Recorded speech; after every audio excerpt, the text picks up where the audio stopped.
Sitting ఎమ్మెల్యేలను మారిస్తే బాగుండేది, నువ్వు మీ నాయన ఇద్దరు పోటీ చేయకపోతే బాగుండేది. బంధు పథకాల ప్రభావం పార్టీపై పడింది. ఒకరికి సాయం అందితే మరొకరు ఈర్ష్య పడేలా సమాజం తయారైంది. నెల రోజుల్లోనే కాంగ్రెస్ అప్రతిష్ట మూట కట్టుకుంది. లోక్సభ ఎన్నికల్లో త్రిముఖ పోటీ, బీఆర్ఎస్కే లాభమని బీఆర్ఎస్ వర్కింగ్ ప్రెసిడెంట్ కేటీఆర్ అంటున్నారు. ఇక్కడ సిట్టింగ్ ఎమ్మెల్యేలను మారిస్తే బాగుండేది, మేము అందుకే ఓడిపోయినామని చెప్తున్నాడు. నీ కర్ణుని సావుకు 1,00,000 కారణాలు ఎట్లను బీఆర్ఎస్ పార్టీ పతనానికి కూడా అన్నే కారణాలు ఉన్నాయి. ఇక్కడ సిట్టింగ్ ఎమ్మెల్యేలను దాదాపు 10 మందిని మార్చి 9 మంది గెలిచారు. దానివల్ల మీకు ఏమర్థమైంది? సిట్టింగ్ ఉన్నటువంటి ఎమ్మెల్యేలు మొత్తం భూకరకే వాడి మొత్తం భూముల కానించి ఎక్కడ బుక్కిరు కాబట్టి వాళ్ళని ఓడగొట్టిరు అనేది నువ్వు చెప్తున్న అభిప్రాయం.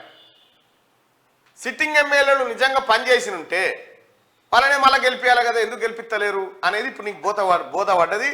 మీ పార్టీ ప్రభుత్వం నడుస్తున్నటువంటి క్రమంలో వీళ్ళు అవినీతికి పాల్పడరని చెప్పినాం.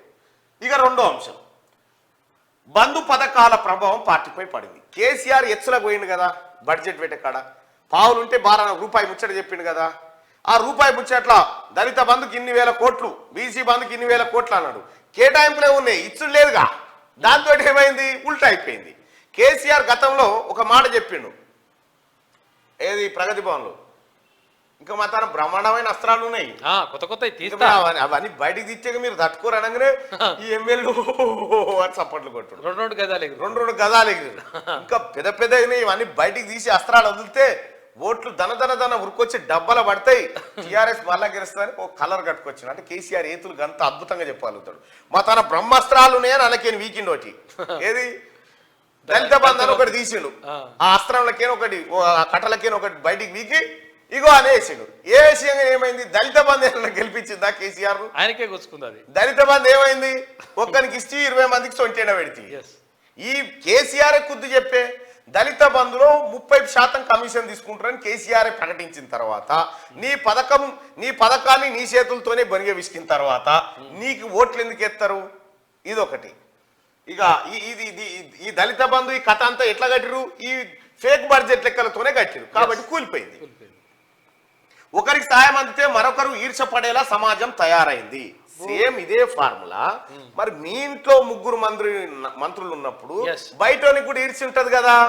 మీ ఇంట్లో ఉండాలి, బయటోనికి ఈర్ష్య ఉండొద్దు అంటే ఎట్లయితుంది? నేనేం చెప్పినా కేటీ రామారావు విన్నారా మీరు? ఎవడో హౌలగాడు చెప్తున్నారు కానీ ఇచ్చే దళిత బంధు 10 లక్షలు ఏదైతే ఉందో ఫస్ట్ లక్ష రూపాయలు అందరికీ ఇరా అని చెప్పిన. ఆ తర్వాత వచ్చేది మళ్ళా 1,00,000 పంచురా, మీరు అది చేయలే. ఆ తర్వాత మళ్ళీ పొరపాటున చెప్పినా ఏం రా అనిపించింది, పుట్టుకున్న ఏగల. నెల రోజుల్లోనే కాంగ్రెస్ అప్రతిష్ట మూట కట్టుకుందని చెప్తా ఉన్నాం. నిన్ననే పోలు పెట్టినాం, మళ్ళీ పెడదామంటే పెడదాం, మేము సిద్ధంగానే ఉన్నాం.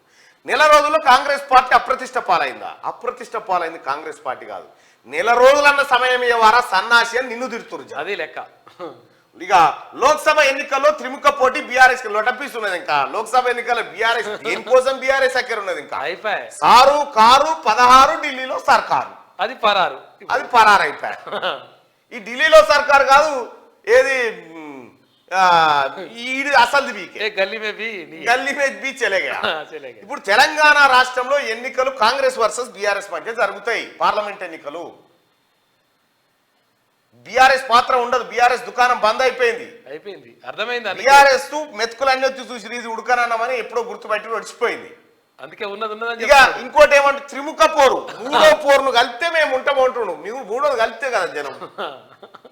తెలంగాణ రాష్ట్రంలో పార్లమెంట్ ఎన్నికలు నరేంద్ర మోడీకి రాహుల్ గాంధీకి మధ్య జరుగుతూ ఉంటాయి ఎన్నికలు. ఇక్కడ బీఆర్ఎస్ పాత్ర.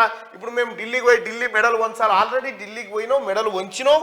నరేంద్ర మోడీ మెడల్ వంచుతా అని చెప్పి నువ్వే పోయి మెడల్ వంచి దండం పెట్టి బిడ్డను కాపాడుకొని వచ్చుకున్నావు. అయిపోయా నీ పోరాట పటిమ ఏ పాటిదో జనానికి ఎరక అయిపోయా. అటు నరేంద్ర మోడీకి కూడా ఎరికే నీ పోరాట పటిమ ఏ పాటిది ఏం కథ అనేది ఆయనకు కూడా ఎరకైపోయింది. కాబట్టి ఇక రాబోయేటువంటి పార్లమెంట్ ఎన్నికల్లో ఎవరైనా ఇప్పుడు నీ వల్ల టికెట్ నాకు వద్దు సార్, ఈసారి వద్దు సార్, బీఆర్ఎస్ మాకు వద్దు సార్, ఈసారి వద్దు సార్, తర్వాత చూద్దాం, మనం మంచిగా స్ట్రాంగ్ అయినాక చూద్దాం అంటారు. అంటే మీ పార్టీ టికెట్ మీద పోటీ చేయడానికే భయపడతా ఉన్నారంటే ఇక అర్థమైతేనే ఉంది నీ కథ, నీ పర్ఫార్మెన్స్ అంతా. లోక్సభ ఎన్నికల్లో త్రిముఖ పోటీ జరగబోతుంది. త్రిముఖ పోటీ అట ఏడ త్రిముఖ పోటీ జరుగుతుంది చెప్పు? ఏడ జరుగుతుందా? నువ్వు పోటీలు ఉంటే కదా, పోటీలు ఉంటే కదా. ఖమ్మంలో త్రిముఖ పోటీ జరుగుతుందా, నల్గొండలో జరుగుతుందా, వరంగల్లో జరుగుతుందా, మహబూబ్నగర్లో జరుగుతుందా, ఆదిలాబాద్లో జరుగుతుందా, నిజామాబాద్ ఏడ జరుగుతుంది? నీ పోరేడా, నీ పోరాటం ఏడా, నీ పోరు ఏడుంది? పోరానికి వారేస్తే BRS working president KT Rama Rao assembly ఎన్నికల్లో సిట్టింగ్ ఎమ్మెల్యేలను మార్చి ఉంటే బాగుండేదని బీఆర్ఎస్ వర్కింగ్ ప్రెసిడెంట్ కేటీఆర్ అన్నారు. పార్టీ ఓటమిపై సమీక్ష చేస్తున్నప్పుడు ఎక్కువ మంది నుంచి వచ్చిన ఫీడ్బ్యాక్ ఇదేనని చెప్పారు. పార్లమెంట్ ఎన్నికల్లో అలాంటి పొరపాట్లు జరగబోవన్నారు. ఇక్కడ ఏమర్థమవుతుంది? సిట్టింగ్ ఎంపీలు మేము పోటీ చేయమంటారు, పోటీ చేయమంటారు. సిట్టింగ్లకే మళ్ళీ అవకాశం ఇస్తే ఓడగొట్టుడు ఖాయం. అందుకోసమే సిట్టింగ్లను మారుస్తున్నామని ఇంకో మాటలో చెప్పుకొచ్చింది అన్నట్టు. పార్లమెంట్ ఎన్నికల్లో అలాంటి పొరపాట్లు జరగనివ్వబోమన్నారు. ఆదివారం గాంధీ భవన్లో నిర్వహించిన జైరాబాద్ లోక్సభ ఎన్నికల సన్నాహక సమావేశంలో ఆయన మాట్లాడారు. బంధు పథకాల ప్రభావం పార్టీపై పడిందని, ఒకరికి సాయం అందితే మరొకరు ఈర్షపడేలా సమాజం తయారైందన్నారు. ఈర్షపడరా? ఉన్న సంపదంతా మీ బొక్కసాలనే నింపుకుంటారు. మంత్రులకే ఈర్షుండే, తోటి మంత్రులకే మీ మీద. జనం దాకా పోయినావు ఇంకా.